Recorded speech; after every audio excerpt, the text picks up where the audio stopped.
We're building up now. We've got 3 or 4 sets left before the band finishes the concert.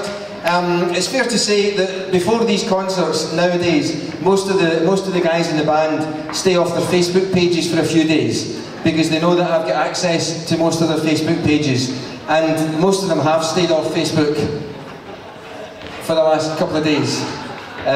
Apart from...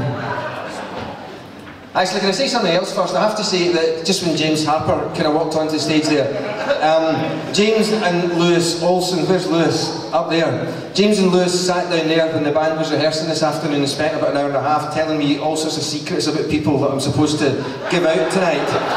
But I'm going to dog them in it instead. So, I'm not going to tell you who they were talking about because I don't know whether all the stories were true, and it's not right to tell stories that you don't have any basis or grounds of truth for. So just to say, for the rest of the guys in the band, James and Lewis were talking about you today, okay? So you can deal with them as you will later on. Anyway, back to Facebook.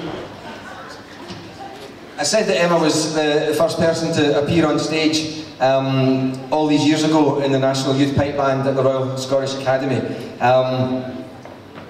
And she was up early this morning.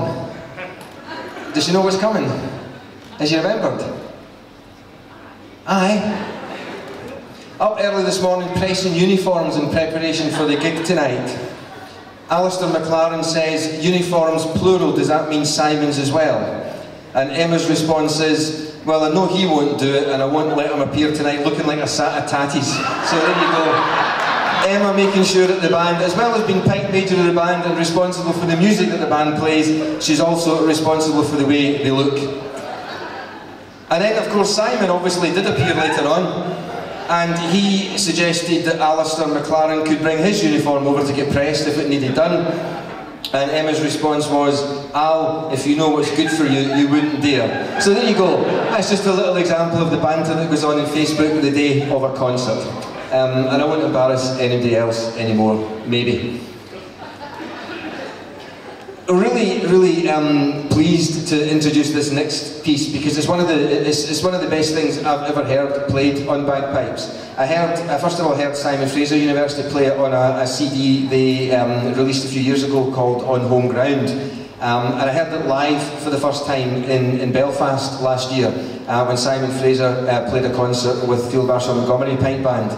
And it was the first time hearing it on stage. It was just absolutely fantastic, and I know that the National Youth Pipe Band are going to do an equally good job of it this evening. It'll make the hairs on the back of your neck stand up. It's absolutely incredible music, and it shows the versatility of the pipes, because we put a piece of classical music. So, with their interpretation of Pachelbel's Canon, please put your hands together again for the National Youth Pipe Band of Scotland. Thank you.